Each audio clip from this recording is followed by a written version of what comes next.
Max Verstappen dans la légende, je pense qu'on peut le dire très très clairement. Max Verstappen qui est donc venu chercher sa 10e victoire consécutive en Formule 1. Jamais dans l'histoire de la Formule 1 cela n'avait été accompli. Jamais dans l'histoire de la Formule 1 cela n'avait été accompli. C'est exceptionnel ce que l'on est en train de vivre. La collaboration Verstappen-Red Bull est l'une des plus impressionnantes de l'histoire de la Formule 1 et peut-être en train de partir vers la plus impressionnante de l'histoire de la Formule 1. C'est exceptionnel ce qu'on est en train de vivre, Baby Chum, je pense qu'il faut le dire encore une fois et le notifier, et ne pas banaliser ce qu'on est en train de vivre, très clairement avec la victoire, 10e victoire consécutive de Max Verstappen. Tout ça, c'est des chiffres que c'est uniquement pour Wikipédia, c'est pas non plus exceptionnel. Je voulais pas y aller maintenant. Ah bah si, on va y aller direct, hein, clairement, c'est sorti peu de temps après, à un moment... Voilà, c'est pour moi qu'il le dit, donc ça va, moi je peux le sortir, je m'en fous, hein. C'est pas mes mots, donc... En fait, pour vous expliquer, il y en a peut-être qui comprennent pas, et c'est tout à fait peut-être logique, mais peut-être que vous n'avez pas vu. J'étais en train de me balader sur Twitter pour voir les informations, et il y a une déclat de Toto Wolff, j'ai cru que c'était fake, finalement. En gros, pour vous expliquer... Toto Wolff, enfin on va dire ça quand même, Toto Wolff dénigre d'une certaine manière le record de 10 victoires d'affilée, 10 victoires consécutives de Max Verstappen, en qualifiant effectivement ce record qui est quand même absolument monumental de Max Verstappen et de Red Bull. Il qualifie ce record de ce n'est rien d'autre qu'un chiffre pour Wikipédia. Je ne sais pas s'il se soucie des records, ce n'est pas quelque chose qui serait important pour moi. Ces chiffres, c'est pour Wikipédia et personne ne les lit de toute façon.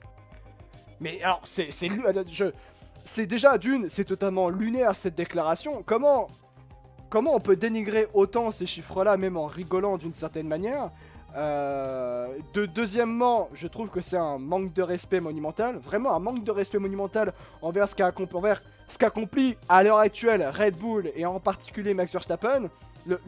C'est eux, ils ont juste travaillé d'une manière monumentale et c'est eux qui ont travaillé de la meilleure des manières sur les 2 dernières années en Formule 1.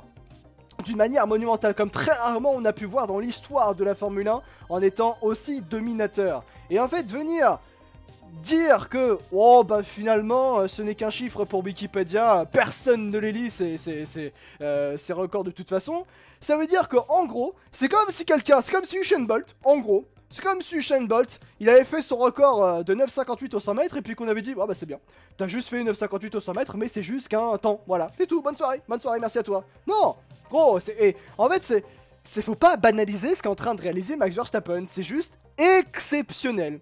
Tout simplement exceptionnel. Et en fait, de venir dire ça, ça fait un peu passer Mercedes pour des aigris, tout simplement. Alors que non, c'est un peu peut-être de la mauvaise foi, je ne sais pas. Mais en tout cas, ça peut paraître comme de la mauvaise foi. Mais en tout cas, à mon sens, c'est très irrespectueux envers Max Verstappen et envers Red Bull, qui on a en fait... Verstappen et Red Bull, c'est l'une des plus grandes collaborations de l'histoire de la Formule 1 à l'heure actuelle. C'est une collaboration qui est en train de rentrer de plus en plus dans la légende.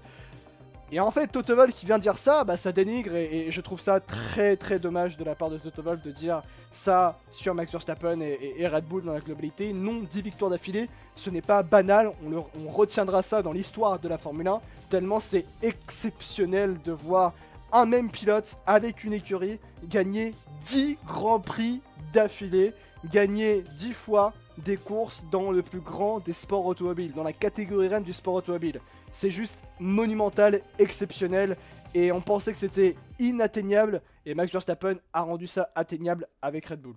Et Toto Wolff, malheureusement, il dénigre ça. C'est voilà. Ça. Alors, inatteignable, peut-être pas, mais... Hamilton n'avait pas réussi à le faire, tu vois. Ouais, mais le truc en fait, c'est qu'on pensait pas, enfin moi en tout cas, je pensais pas que ça allait être atteignable aussi rapidement. Ouais. Tu vois, c'est plus que ça, tu vois, le truc qui fait que forcément cette domination elle est monstrueuse. Et puis bon, là, Vettel l'avait fait sur la seconde partie de saison comme ça. Là, il reste encore des courses derrière. Il en reste encore pas mal, donc c'est 10, voilà, série en cours et ça peut que augmenter finalement. Ouais. Ça peut que faire 17 ou 18 à la fin. Enfin, c'est juste monstrueux. On a vu cette course de Max encore une fois aujourd'hui, sans être particulièrement devant du premier au dernier tour, qui a été calculateur, qui a pris son temps, qui a juste poussé Verstappen, qui a juste poussé Carlos à la faute au bon moment, qui a su passer au bon moment, et qui après a géré sa course, mais vraiment d'une façon tranquille. Il a même pu gérer à la fin de la course avec un léger problème sur sa voiture. Ouais. Et gagner quand même. Donc la course de Max aujourd'hui, ça a été gestion, domination, satisfaction, et voilà, record de victoire. Alors il y en a beaucoup qui disent, peut-être qui disent ça en déconnant, je vous mets le passage effectivement de l'interview, c'était sur Sky Sports et ça a été relayé bien évidemment par Motorsports. Notre situation était un peu différente car nous avions deux gars qui se battaient l'un contre l'autre au sein de l'écurie, en parlant notamment de Nico Rosberg. Je ne sais pas s'il se soucie des records, ce n'est pas quelque chose qui serait important pour moi, ces chiffres c'est pour Wikipédia et personne ne les lit de toute façon, il parle pour lui. Pour moi, ce sont des chiffres, donc en tant que Toto Wolff, ce sont des chiffres qui ne m'intéressent pas d'une certaine manière. Donc voilà, donc ce n'est pas réellement sorti du contexte ou quoi que ce soit, donc il y a ça aussi, donc bon voilà. Bah oui, après oui, Max Verstappen c'est la sérénité du champion, c'est...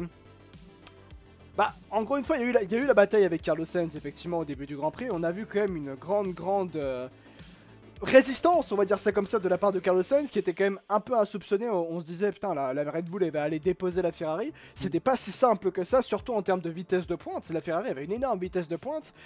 Et ça peut quand même transparaître une pointe de faiblesse de la part de la Red Bull. C'était quand même un peu la Mercedes de 2000... Bah, c'est ça. De 2018, 19, 2020, où dès que c'était dans le clean air, c'était une arme redoutable, mais dès que c'était un peu dans le trafic, ça devenait réellement compliqué.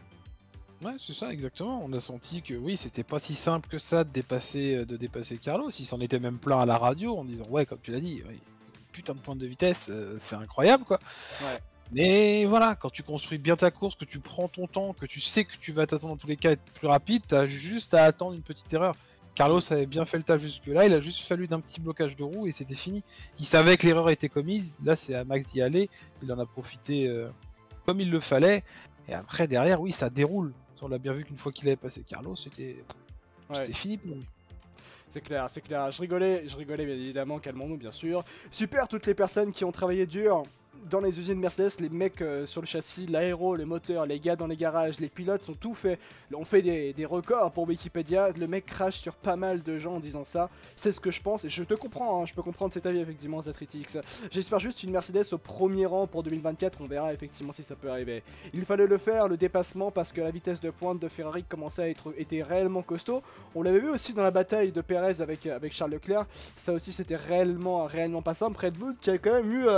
du bon gros travail à faire aujourd'hui pour aller chercher cette 10e victoire consécutive. Mais je sais pas quand même si on se rend compte de ce que l'on est en train de vivre quand même, Baby Chum, parce que c'est une part de l'histoire de la Formule 1 qui est en train de s'écrire encore une fois en 2023. Et je sais même pas, peut-être que vous, le chat, vous n'avez pas conscience de ce que l'on est en train de vivre, mais on est réellement en train de vivre l'une des plus grandes collaborations de l'histoire de la Formule 1, et on en reparlera très certainement dans 10, 20, 30 ans. En fait, c'est ça le truc, c'est que sur le moment, non, on ne s'en rend pas compte. En fait, sur le moment, la première chose qui me vient en tête, c'est putain, ça fait chier, c'est toujours le même qui gagne, et du coup, ça nous saoule. On a envie de changement. C'est plus ça qu'on va retenir. Mais justement, quand tu vas dans 10-15 ans, qu'on reparlera et que ce record ressortira et qu'on pensera un petit peu à parler des saisons passées, là, on se dira, ouais, ce que Verstappen a fait en 2023, c'était quand même giga fort, et je pense que voilà, jamais personne ne réussira, ou ce sera très compliqué d'aller battre ce record. En fait, c'est après coup forcément, mais quand tu le vis dans l'instant, ouais, tu as plus une sensation de lassitude, de toujours les mêmes, et tu ne profites pas comme eux, Red Bull en tout cas, et Verstappen le profite, c'est sûr. Ça marque les esprits évidemment pour les fans de Verstappen, c'est normal. C'est un truc de fou sur lequel oui, tu peux te vanter. Après, pour les fans de F1 en général, ça viendra, je pense, avec le temps. Ouais. C'est clair, c'est clair. Rally 50 qui a dit son pire résultat, c'est deuxième effectivement cette année. Merci beaucoup pour ton 30e mois consécutif Rally 50 pour l'exclamation sub, les amis, je vous le rappelle, puisque nous sommes dans le September. September, qu'est-ce que ça veut dire? Ça veut dire promotion sur les subs, donc n'hésitez pas à soutenir la chaîne avec des subs en promotion. Merci beaucoup pour votre immense soutien et comme bien sûr les Rally 50, un exemple pour la communauté. Imagine Red Bull gagne toutes les courses cette année avec max 15 victoires défilées, comment tu les places dans l'histoire? Ça peut arriver, bien sûr, mais comme je le disais justement et comme on a très bien parlé Baby Chum, c'est que, encore une fois, Oh, merci beaucoup Zotritix qui est en train de gift des subs à la communauté, merci beaucoup. Et qui en plus gift à J30, merci beaucoup d'être un exemple pour la communauté Zotritix. En fait, ce que je veux dire par là, c'est que il faut réellement se rendre compte que on est en train de vivre, grâce à Max Verstappen et Red Bull, l'un des plus grands moments, ou peut-être les plus grands moments de l'histoire de la Formule 1. Grâce à Max Verstappen, il faut se rendre compte qu'avec Max Verstappen et Red Bull, on est en train de vivre peut-être les plus grands moments de l'histoire de la Formule 1, ou l'un des plus grands moments de l'histoire de la Formule 1 plutôt. Parce que on est en train de vivre une domination sans partage et une excellence à l'état pur, j'ai envie de dire, d'une collaboration entre un pilote et une écurie. Quand en fait, deux entités ne font qu'un. Max Verstappen, Red Bull, ils ne font qu'un. C'est très rare dans l'histoire de la Formule 1 de voir en fait un pilote ne faire qu'un avec sa monoplace et en fait de voir justement que la voiture n'est que le prolongement de ses membres, de ses mains et de ses pieds. De voir en fait qu'il fait absolument juste ce qu'il veut, Max Verstappen, avec cette RB19 qui est une arme peut-être inarrêtable entre ses mains par rapport à la concurrence. Et c'est ça en fait qu'il faut absolument souligner. Max Verstappen est venu décrocher 10 victoires consécutives en Formule 1 avec Red Bull. Jamais dans l'histoire de la Formule 1, cela n'est arrivé. Cela n'était arrivé. C'est ça en fait qui est juste exceptionnel. Rendez-vous compte de ce que l'on est en train de vivre. Et c'est en ça où j'insiste réellement là-dessus. Il faut se rendre compte de ce que l'on est en train de vivre. Parce que c'est une chose qui, dans 10, 15, 20 ou même 30 ans, on se dira, on a vécu ça et c'était incroyable. Incroyable parce que il était dominateur. Alors peut-être qu'aujourd'hui on se dit, bon c'est un peu ennuyant bien sûr, comme tu l'as très bien dit Baby Choum, mais moi je me dis pas, ah c'est dommage, ah quel dommage et ainsi de suite. Non, je dis mais putain, mais rendez-vous compte de ce que l'on est en train de vivre. Un mec qui est en train de foudroyer tout le monde dans l'un des plus grands sports de tous les sports, de l'humanité même, on va dire ça comme ça, dans la catégorie reine du sport automobile. Le mec domine l'un des plus grands des sports. Et même Red Bull domine l'un des plus grands des sports. Et cette collaboration est en train de dominer l'un des plus grands des sports dans la globalité. Et la catégorie reine du sport automobile. Les gars, c'est ça en fait. On est en train de dire en histoire, peut-être qu'il y en a qui sont en train de banaliser ce qu'il est en train de faire Max Verstappen et ce qu'ils sont en train de faire Max Verstappen et Red Bull.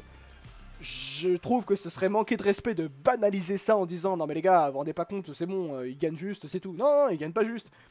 Encore une fois, Verstappen, il gagne, mais il gagne avec une voiture qui est capable d'aller gagner, mais il faut aller gagner. Il y en a qui n'ont pas réussi à le faire, à avoir une monoplace capable d'aller gagner, mais ils peuvent pas les gagner. Ils vont pas réussir à les gagner. Là, c'est déjà arrivé dans l'histoire de la Formule 1. Bah lui, Verstappen, il le fait. Et pour ça, il faut réellement saluer parce qu'on est en train de vivre un moment tout bonnement exceptionnel. Donc ouais. Baby Choum, c'est vrai, c'est qu'il y a un point, Verstappen, il va gagner. Hein. C'est il y en a qui le font pas, hein, tu vois. Et Montagny, de toute façon, le disait bien, c'est qu'en fait, tu viens en F1, de toute façon, c'est pour gagner. Ouais. Au-delà des chiffres, en fait, tu viens pour gagner. Mais si pendant 10 week-ends d'affilée, tu gagnes, bah... Ouais. Tu prends, en fait. Et forcément, et là, la domination de l'alliance Red Bull Verstappen, ça gagne et c'est pas prêt de s'arrêter. Donc là-dessus, tu continues. Ils vont pas freiner, ils vont pas se freiner, ils vont pas laisser les autres gagner juste pour le plaisir des autres. Ouais. C'est pas comme ça que ça marche. S'il peut l'écraser jusqu'à Abu Dhabi, ils le feront sans hésiter une seule seconde. Ouais. Et c'est la F1, c'est comme ça.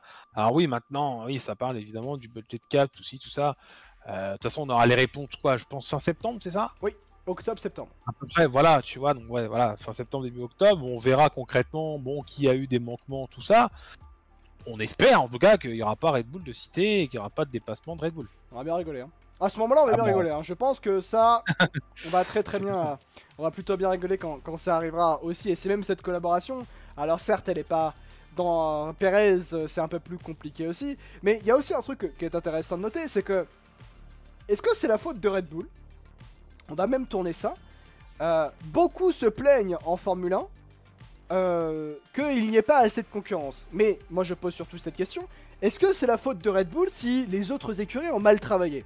Est-ce que c'est la faute de Red Bull si les autres écuries ne sont pas à leur niveau ou n'arrivent pas à rivaliser avec tout simplement Red Bull? tout simplement la réponse est non. Pour ça que beaucoup se plaignent justement de oui, il y a un manque de concurrence envers Max Verstappen, il y a un Verstappen, il est tout seul, on s'ennuie durant les courses. Mais moi j'ai envie de répondre, mais vous voulez qu'on fasse quoi? Nous, vraiment dans la globalité, personne, on peut rien faire. Il y a juste une écurie qui a travaillé d'une manière monumentale, au point même qu'on peut se poser la question dans la globalité, est-ce qu'on ne serait pas un peu dans une crise en Formule 1 où il y a une seule écurie qui a excellemment travaillé dans une réglementation, et les autres, finalement, non. C'est ça aussi, est-ce que finalement, on serait pas un peu en train de se dire, mais qu'est-ce qui se passe là en fait? Est-ce qu'on serait pas un peu dans une crise d'ingénieurs? C'est une question simplement, est-ce qu'on serait pas un petit peu dans une crise d'ingénieurs, d'ingénierie dans la globalité, de compréhension justement par rapport à la réglementation, où il y a seulement une écurie qui a compris justement comment exploiter cette nouvelle ère de la Formule 1, dans l'année numéro 2 d'ailleurs de cette nouvelle ère de la Formule 1, et que là maintenant, il y a une seule écurie qui domine, avec un pilote, donc une collaboration qui domine, et les autres ils sont en full galère, en perpétuel changement de conception, en perpétuelle recherche de performance, de recherche de direction de développement, alors que Red Bull, dès le premier Grand Prix de 2022, ils ont trouvé leur direction. Ils ont trouvé là où ils voulaient aller, et ils ont gardé ce cap, et ça a fonctionné au point de devenir ultra dominateur en 2023. C'est ça en fait. Et je pense que c'est une réelle question dans laquelle on peut s'installer, se poser cette question. Est-ce que finalement, on serait pas un peu dans une crise ingénieure en Formule 1 parce qu'il n'y a qu'une seule écurie qui performe et les autres sont, pas loin de dire presque à la ramasse, hein, parce que parfois on voit des écarts en course, il faut le dire, hein, abyssal entre Verstappen, Perez aussi bien sûr, mais entre Verstappen et tous les autres, et la deuxième écurie de la grille. C'est ça en fait qui est incroyable dans ce qu'on est en train de vivre aussi, c'est que de voir qu'il y a Red Bull qui a bien travaillé, et les autres, j'ai presque envie de dire non, quoi, tu vois. Ça fait pas loin de 15 ans que c'est le même refrain à chaque fois et à chaque nouvelle réglementation en fait. De toute façon, à chaque nouveau règlement, il y aura toujours une écurie qui arrivera à être performante dès le début, à avoir trouvé la bonne chose directe, ce qui fait qu'après, sur l'axe de développement, c'est beaucoup plus simple pour eux, et qui prennent forcément un avantage considérable sur la concurrence. En fait, le seul peut-être problème qui se pose, c'est qu'on change de réglementation une fois que tout le monde est plus ou moins dans les mêmes performances. 2021, c'était très resserré quand même. Mine de rien, on avait une hiérarchie qui était plus ou moins équilibrée, ça allait, on n'avait pas trop d'écart. Et on est arrivé en 2022, justement, où on a eu une bride de Ferrari avec Red Bull, mais au final, Red Bull était au-dessus. Et cette année, voilà, c'est Red Bull qui est tout seul. Parce que certains ont repris des concepts, d'autres ont voulu continuer sur des concepts qui n'étaient pas les bons, donc forcément tu prends du retard par rapport à ça. Mais c'est juste qu'il va falloir attendre la convergence des performances, tout simplement. Elle va venir, elle va pas venir tout de suite, mais elle devra arriver à un moment ou à un autre. C'est-à-dire que les dominations ne sont pas éternelles non plus. Là, c'est sûr que Red Bull en profite parce qu'il n'y a absolument personne. Mais à terme, ce ne sera plus autant le cas. Ils continueront de gagner, mais ils auront de la concurrence à côté. Mais c'est juste que, oui, les changements de réglementation, de toute façon, favorisent forcément une écurie à chaque fois. Alors, on n'avait pas dit que la diminution du temps de soufflerie allait désavantager Red Bull en deuxième partie de saison. Alors, sachez que moi, quand même, et ça, je m'en souviens très bien quand même de ça, hein, on est quand même venu me dire, et ça, c'est quand même fantastique, on est quand même venu me dire, non, mais ça se verra en deuxième partie de saison. Ouais, bien sûr.